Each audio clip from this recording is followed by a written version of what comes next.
when you say other issue, when more money, so that part of the Beltline project, so that the MARTA part of the transportation has a chance, and you get funding that way, then how do you weigh the community's input on other issues, say parks and recreation, or where is there a trade-off?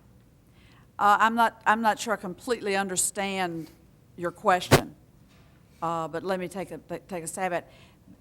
This would be sales tax that is decided by the voters, that they are convinced on the basis of what the projects that are brought to them that convince them that they want to put a sales tax on in their counties, and they vote that way in a majority on a ballot in a public election.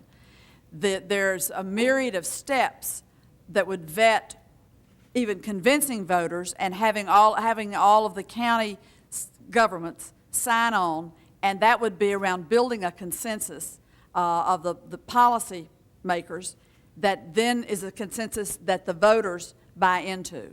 And that would have to, I think, include, although I couldn't stand here and tell you what it would be, that would of course have to include an ability to make decisions and priorities about how that penny of sales tax would be expended, what would be the transportation priorities. And up here in our region, it would look very different than it would down in Americus, Georgia. So it would be driven by the voters in the region, and it would be the compact between elected officials and voters and what's set down in black and white.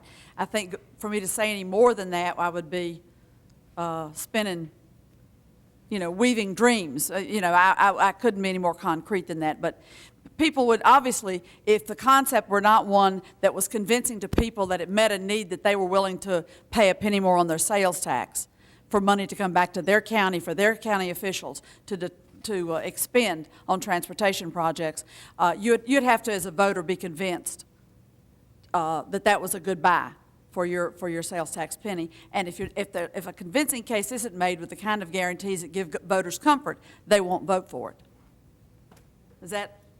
That's broad and generic, but this is very early in the stages and phases of this concept. Thank you. Any more questions, Marta? When you hear about this moving forward, the whole point of my even taking this 3 or 5 minutes, when you see in the news that this is rolling out and moving forward, I think the press conference will be held next Tuesday morning. I urge, it will be smart of you who care about this and who want to weigh in with it to start letting the legislators know, because the vote on whether that concept ever gets to the ballot would be happening between now and probably the end of March. So you care, you're here tonight, you're taking your valuable time, and that would be another way to make a valuable use of your time, is pick up the phone and call your senator or your state rep. Call them both. Call the lieutenant governor, call the governor, and weigh in on this about your feelings about the needs for transportation dollars. Thanks. Thank you. And let me know anything I can do to fine-tune that as it goes forward, although I don't have that much influence on that regular conversation. What's your number, man? You got my number. My number is 404-463-8054.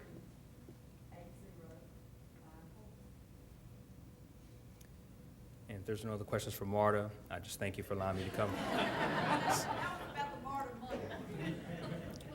I just thank you for the opportunity for tonight. On behalf of my CEO, we thank you, and we look forward to working with you. And if you have any questions, I'll be here to answer any of them.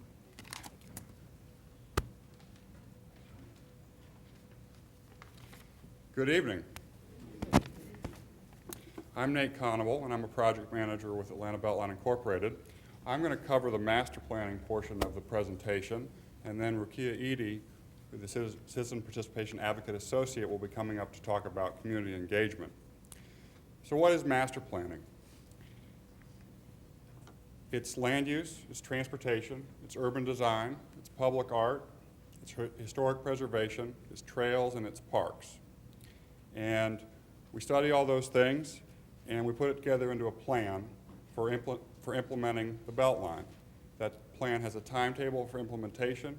It deals with the costs and how it would be funded, and it then gets a thorough public review through the existing bodies and becomes the policy of the city as it relates to that sub-area.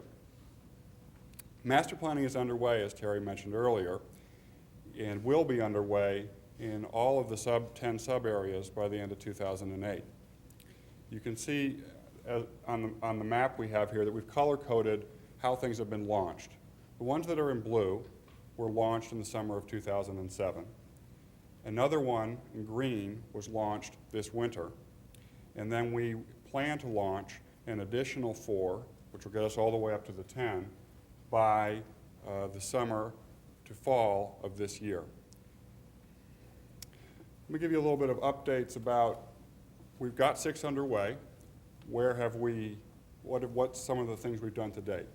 Well, we've formed the steering committees for the 6 that are underway.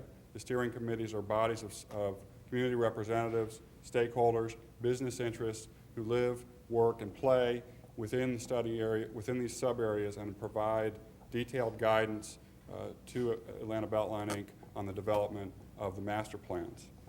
We've also made some progress with validating existing conditions within 5 of the sub-areas. We've got a handle on what's going on out there. We've heard community input about that. And we have also come up with land use concepts. These are not final draft plans, but these are concepts about different ways we could deal with the Beltline supportive land use within that study area so that it could support transit, so it could support the parks, and different ideas. Should we do it this way? Should we do it that way? We've done that in 5 of the sub-areas. And we've also been moving the park concept planning forward in 4 of the sub-areas. You all may have heard about some of these parks. Boulevard Crossing is an area where we've acquired 20 acres of land. We have a concept plan in development related to that park. We're also doing the same for what we're calling the West Side Reservoir Park, which is on the Bellwood Quarry or the Vulcan mining site in the northwest side of Atlanta. We're also North Avenue Park. Terry mentioned earlier that we are going to be moving forward with a stormwater feature to be integrated into that park, and the master plan, the concept for that park is also coming forward, as well as the D.L. Stanton Four Corners or Peoplestown Park. That concept is also moving forward at this time. We've been doing this about 6 months, and in that 6 months we've had an opportunity to listen and to learn, and we are doing what any good business organization does, which is a mid-course evaluation of where we are, the lessons learned, what we've heard from the community through this process, and I'd like to share some of the highlights of that with you here tonight. First, I would say that there's been a broad interest in citywide conversations. We've been talking kind of at a sub-area and study group level about a transit-supportive, Beltline-supportive development and affordable housing. But there's been a desire to broaden that conversation so that it's not happening at this small level, but at a broader citywide level, so we can get citywide input, we can look at best practices, and we can understand how affordable housing, how Beltline supportive development is going to work around the whole Beltline rather than just in one specific area. We've also heard loud and clear that there needs to be a commitment by the city and a coordination of the transportation improvements. That's the sidewalks, the streetscapes, that's the road improvements, the intersection improvements, the transit improvements, that those things need to be coordinated and implemented to support all of the Beltline development and parks that are coming online. So those things are happening concurrently rather than one before the other.